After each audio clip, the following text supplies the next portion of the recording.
साधक की परिभाषा क्या है कि जो परम तत्व को प्राप्त करने के लिए साधन करे,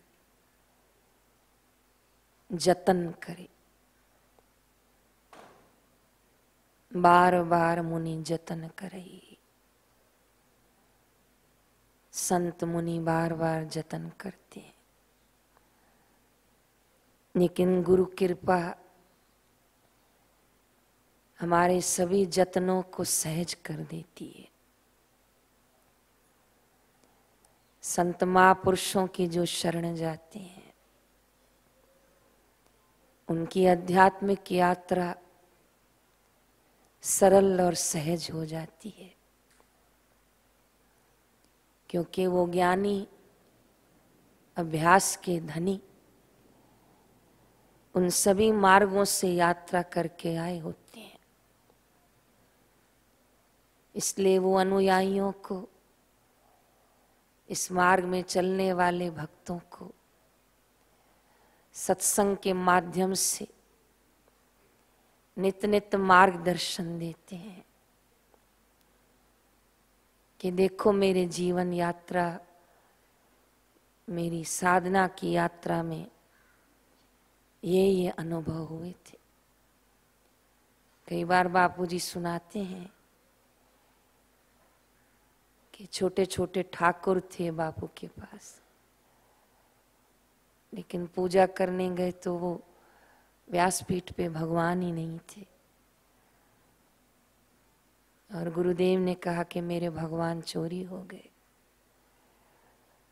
तो दादा गुरुजी बड़े प्रेम से पूछे थे कि क्या चोरी हो गया, कैसे चोरी हो गया, भगवान भी चोरी हो जाता है क्या? बापू ने इस अनुभव के द्वारा भी हमें खूब सजग किया। अभी भी आप बहुत गहराई से एक एक वचनों को सुने, लिख के रखें और फिर बाद में उसको पढ़ें तो उस एक एक वचन में बड़ा रहस्य समाया होता है। क्योंकि बापूजी इस अद्भुत यात्रा को पूर्ण करके इस पूर्ण तत्व को पाए हैं। इसलिए हम सब गाते हैं कि पूर्ण गुरु कृपा मिली, पूर्ण गुरु का ज्ञान, आसुमल से हो गए साईं आशाराम। और हर सतगुरु की, हर महापुरुष की, हर सिद्ध पुरुष की ये शुभ भावना होती है कि ये मनुष्य अपने परम तत्व को पाए, ये मनुष्य अपने निज स्वरूप को पाए।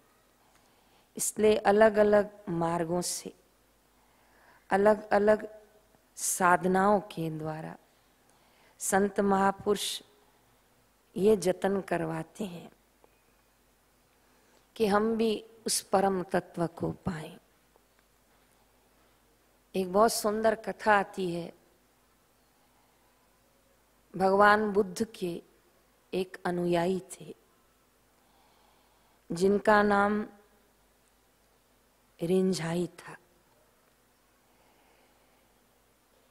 उनके जो गुरु थे वो भगवान बुद्ध को मानते थे, सिद्ध पुरुष थे, और रिंझाई की अपने गुरु में भी श्रद्धा पूर्ण थी।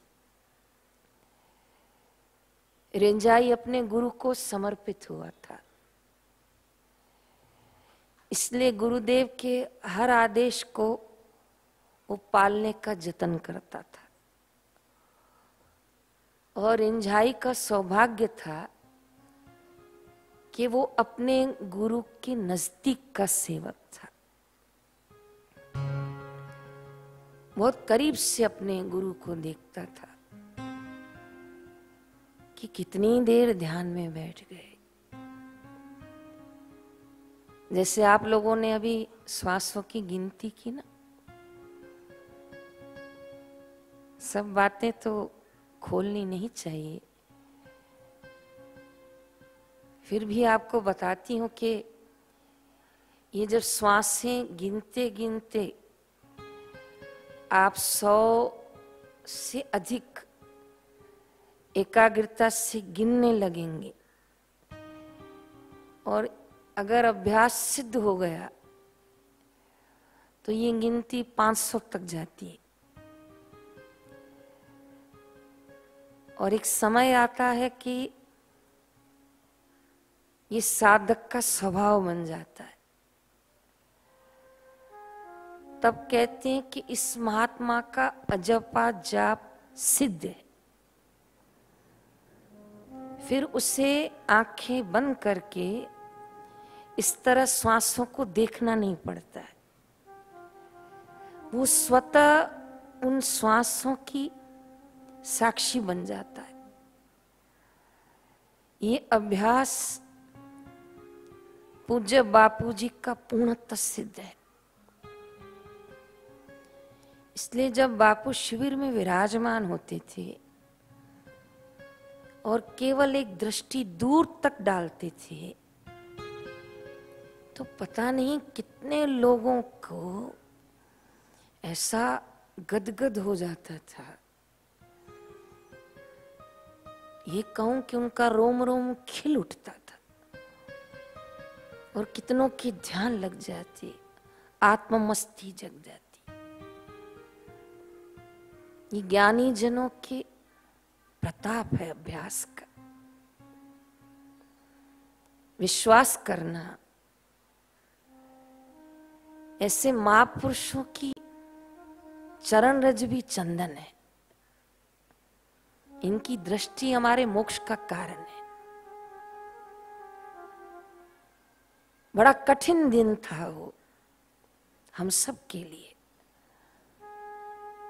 मैं इस कठिन दिन को दोहराना भी नहीं चाह रही हूं। जिस दिन बापूजी जोधपुर गए थे, वो पहली शाम और वो पहली रात साधकों ने रो रो के करवट बदल बदल के काटी थी कि शायद कल सुबह कोई अच्छा निर्णय समाचार आए।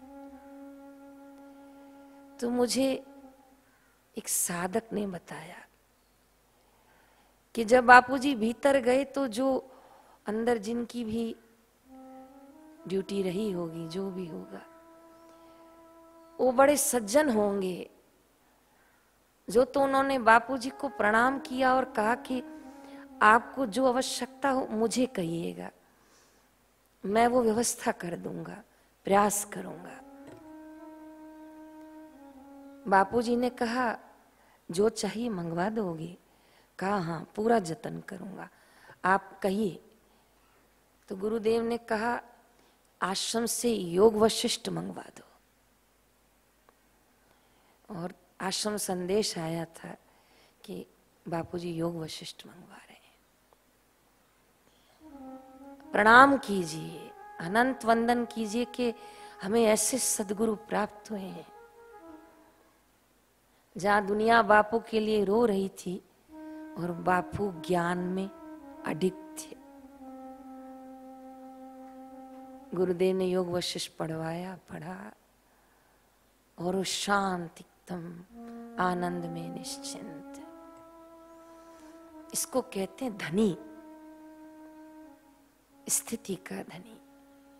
ज्ञानी स्थिति प्राप्त कर, कार्य रहे ना, ये वो स्थिति है। ये आना बड़ी मुश्किल है और आएगी तो फिर जाएगी नहीं, फिर आप धनी हो जाएंगे इसकी। तो बुद्ध समाज की बहुत सुंदर कथा है ये।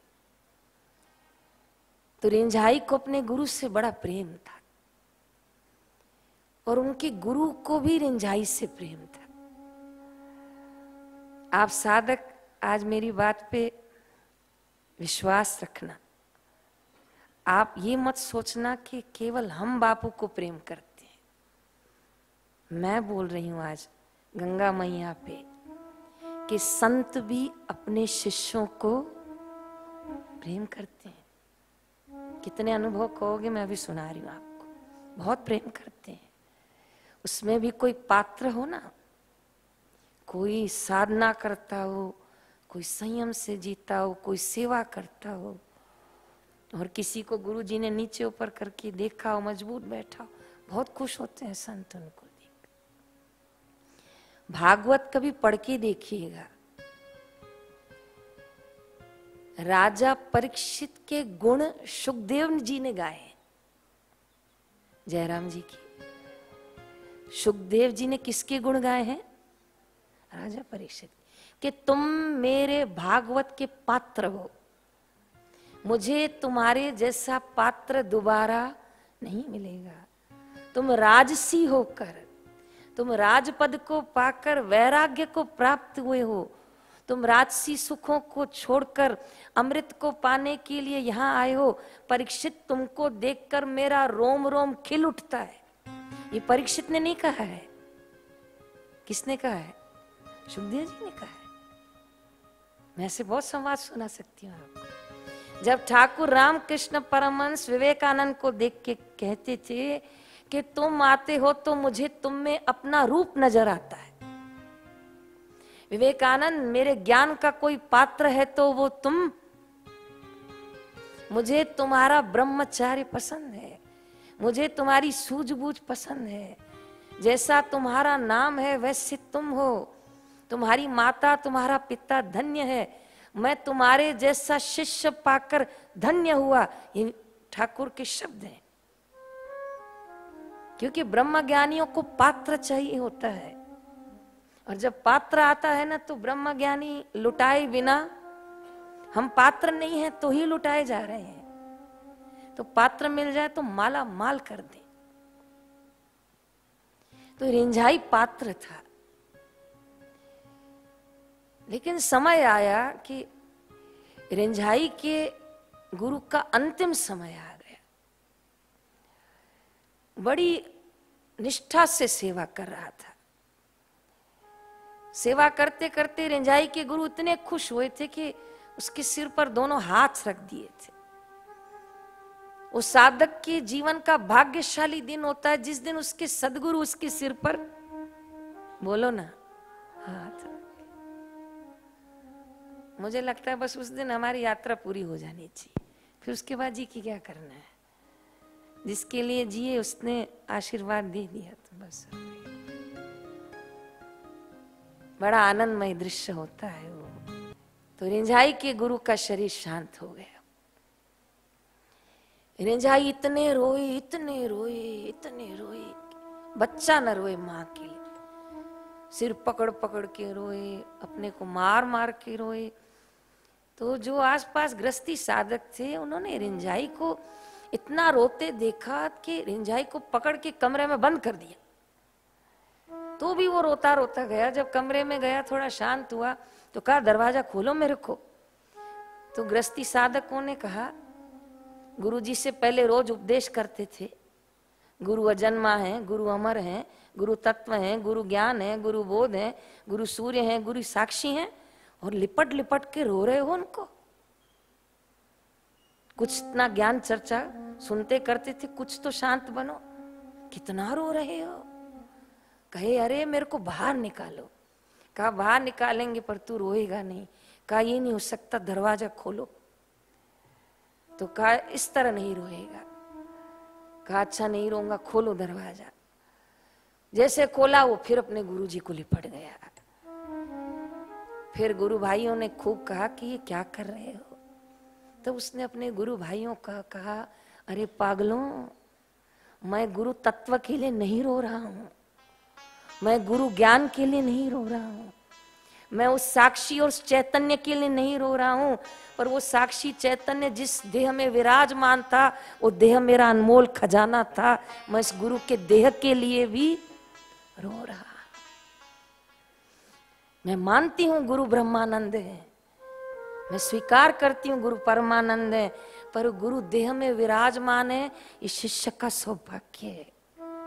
इसलिए भर भर के झोलियां पाइए, गुरु के गुण बोलिए, गाइए, और जहां संत हमें पहुंचाना चाहते हैं वहां पहुंच क्योंकि हमारी उंगली पकड़ने वाले अभी हैं। रिंझाई रो रहा था, मैं सुबह उठ के किसको पुष्प दूंगा, मैं किसको चंदन का तिलक करूंगा, मैं किसको दर्शन करके प्रणाम करूंगा, मैं किसकी परिक्रमा करूंगा, कौन मेरी गलतियों पे मुझे ठोकेगा, कौन अब मुझे रोकेगा। रिंझाई रो रहा था, कहा ये तो मुझे भी पता है, गुरु मुक्त है, सदैव मुक्त है, परम तत्व है, शुद्ध सच्चिदानंद है, उसके लिए नहीं रो रहा हूं, उसके लिए क्या रोना, लेकिन रो तो रहा हूं उनकी कृपा पे, रो तो रहा हूं इनकी अद्भुत अद्भुत प्यारी प्यारी मीठी मीठी बातों पे। तो भाग्यशाली हैं जिन्हें गुरुओं का, महापुरुषों का सानिध्य मिलता है। सोचिए कैसा जतन करके बापू हमारे तक आते हैं। और फिर कभी आप गुरुदेव के मन को देखिएगा, देते जाएंगे, फिर लगेगा ये भी दे जाता हूं, फिर लगेगा नहीं ये भी दे जाता हूं। और पाने वाले पा रहे हैं। ये अनमोल रतन धन है, जितना पा सकते हो पा लो। क्या पता ऐसे फिर खजाने खोलने वाला कोई ब्रह्म ज्ञानी महापुरुष मिले या ना मिले। सब संत ऐसा खजाना नहीं खोलते हैं, कोई कोई खोलते हैं, कोई कोई तो अपनी मस्ती में मस्त रहते हैं। दुनिया बनी नहीं है, शून्य, लेकिन कोई कोई उपकार करते हैं, प्राणी मात्र का उद्धार करते हैं, छोटे से छोटे का, बड़े से बड़े का उद्धार हो जाए। किसी न किसी तरह इसका बेड़ा बोलो तो पार।